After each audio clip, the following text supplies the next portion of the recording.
A note on Talladega Nights.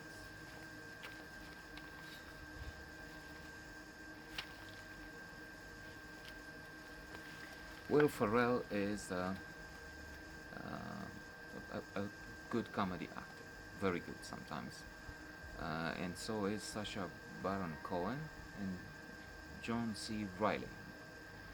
Uh, but I was thinking, watching this film, that first of all, it is it is good to watch comedy. Uh, Positive psychology tests have shown that uh, even when you know you are going to watch a comedy, you feel better.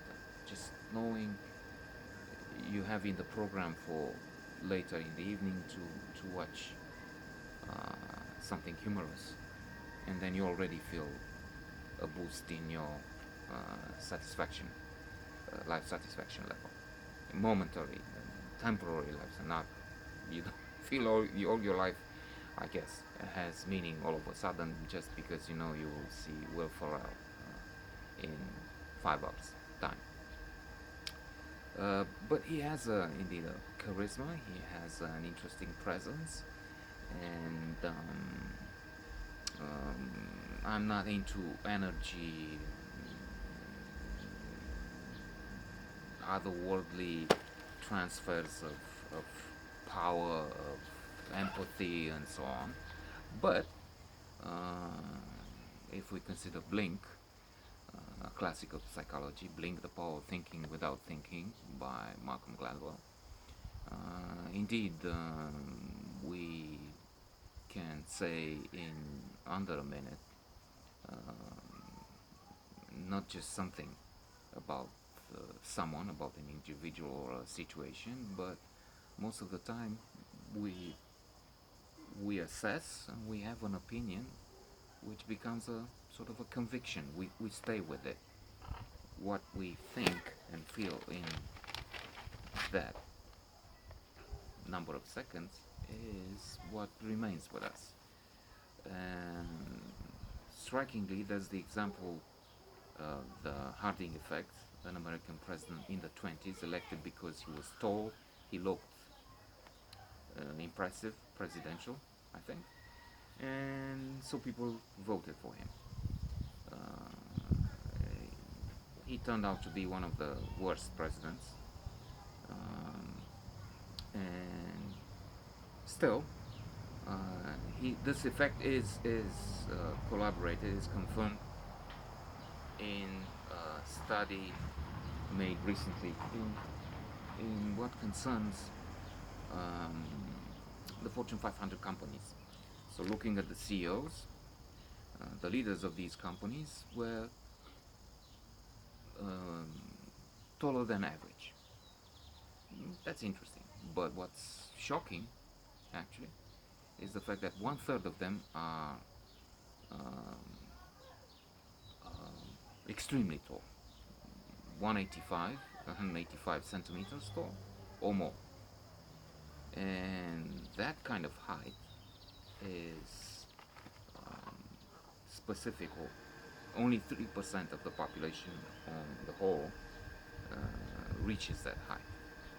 In other words, that about 10 times overrepresented in these top positions.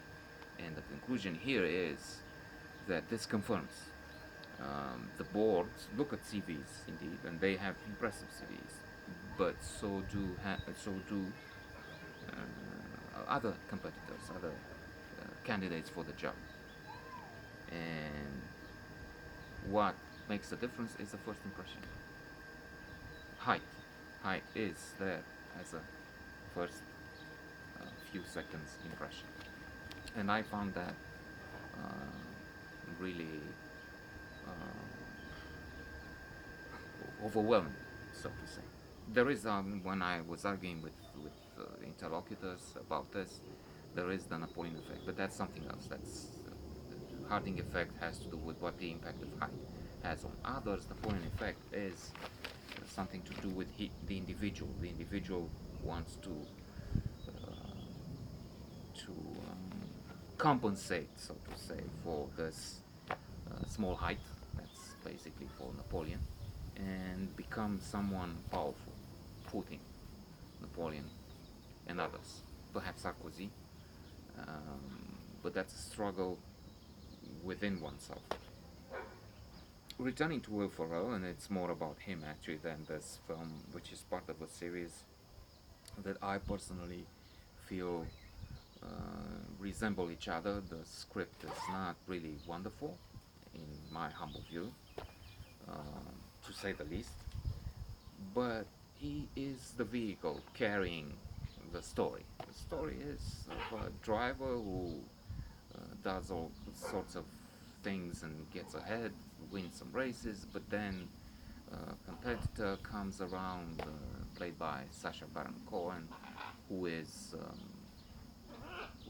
gay, and they play on this not in a homophobic way, but I'm thinking as an exotic uh, feature, and to somehow use satire and mock and laugh at the um, backwardness of some of the characters who are still left, if not in the Middle Ages, somehow in the past, and they see gayness, but indeed anything sophisticated, anything other than, I don't know, rigid mores and rules. Uh, if it's not country music, then it's noise. I'm just saying. And it's his charisma. He is tall, by the way. He respects the rule, if you will, of the Harding effect, wherein if it's someone tall, we pay attention and we are more impressed. And